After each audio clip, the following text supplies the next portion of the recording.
When you hear the word strategy, what's the first thing that pops into your head? For a lot of us, it's about war, right? Conflict, competition, winning. But what if we looked at it a different way? What if strategy isn't a battle at all, but a conversation, an ongoing, dynamic one? Okay, let's really dive into this idea. And that is the big question we're digging into here. Because when you start thinking of strategy as a conversation, it just completely changes the game.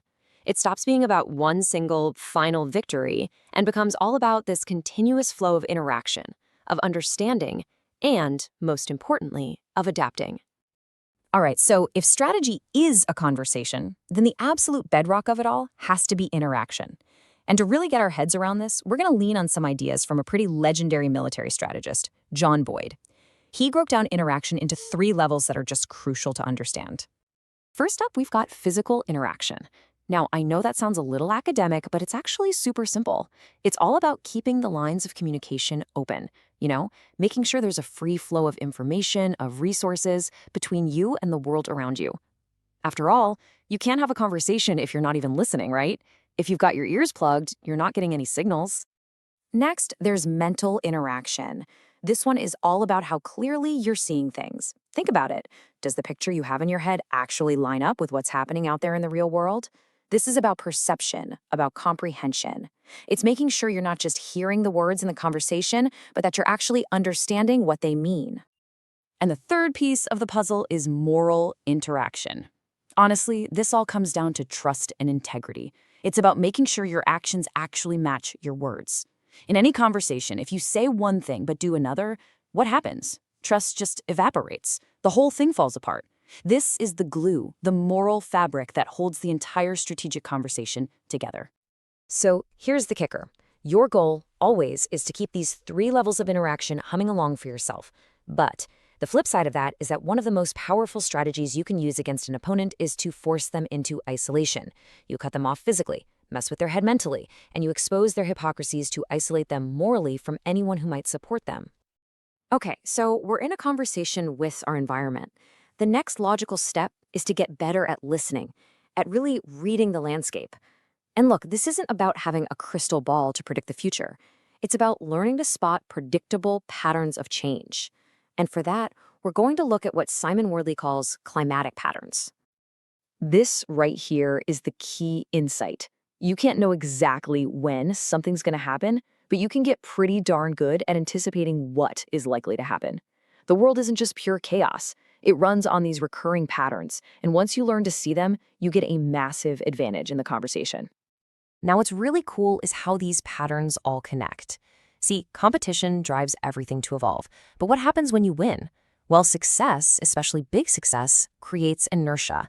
It's this powerful resistance to change. The more you won in the past, the stronger that pull is to just keep doing what worked before. But the landscape is always changing, which means you have to keep adapting, or that very success that got you to the top becomes the anchor that drags you all the way down. And the Blockbuster story is the perfect example of this. It's easy to think they just didn't see streaming coming, but they did. They were innovating. They had a website, they were experimenting with online rentals.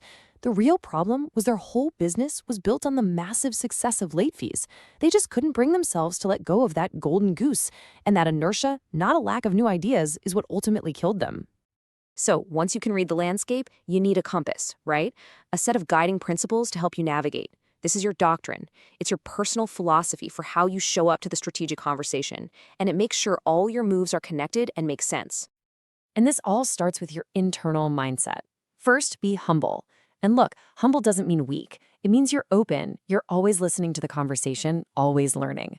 Second, be the owner. Take total responsibility for your actions and the results. No excuses. And finally, think big. You have to have that why, that inspiring purpose that gets you and everyone else fired up. And from that internal mindset, you build your principles for action. Exploit the landscape means you're not just reacting, you're actively using those patterns we talked about to your advantage. Manage failure means you accept that things will go wrong. It's about building systems that are resilient enough to handle it. And this last one is huge. Give your team purpose, mastery, and autonomy. This isn't just fluffy management talk. It's a strategic weapon that lets you move with incredible speed and agility. All right, we've got our mindset, we've got our guiding principles. Now, with that solid foundation, we can finally talk about the specific moves, the game plays we can actually make in this conversation, how you can defend your turf, and how you can artfully go after someone else's. When you're on defense, a lot of your moves are about protecting the status quo. You might, say, buy a smaller company that looks like a threat before it gets too big. Or you can use your resources to make it way more expensive for new players to even enter the game. Hey, sometimes the best move is just strategic procrastination, letting your rivals burn through their cash while you wait. But on offense, the game is all about creating change and shaking things up. This might mean making a very specific investment to hit a competitor's weak spot, or just running a bunch of small experiments to find an opening.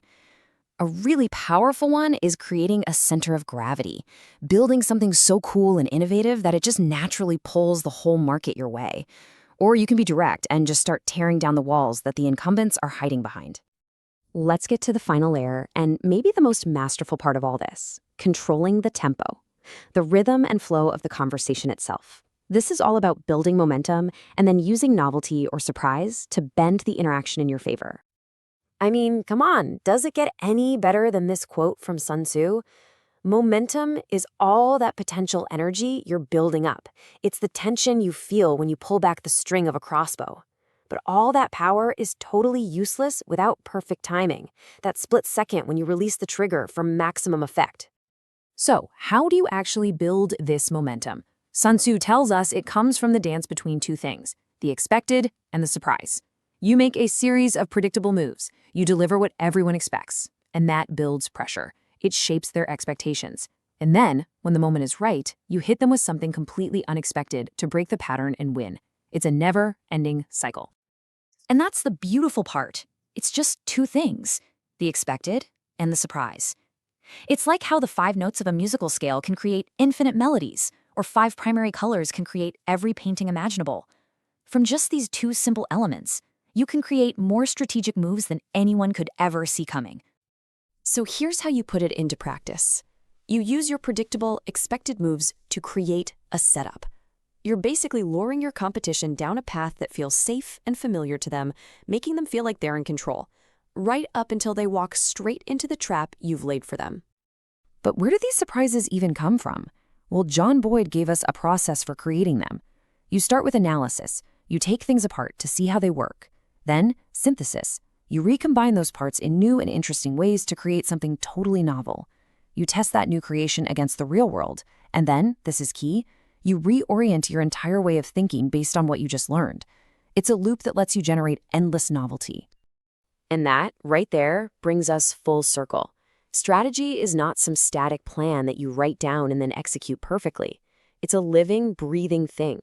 It's this constant whirl of activity, always reorienting to what's real, finding mismatches, and creating something new to keep that conversation moving forward.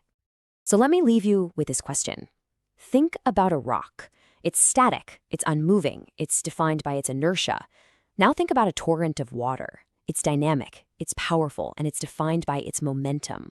So in your next strategic conversation, whether it's at work, in your career, or just in life, which one are you going to be, the rock or the torrent?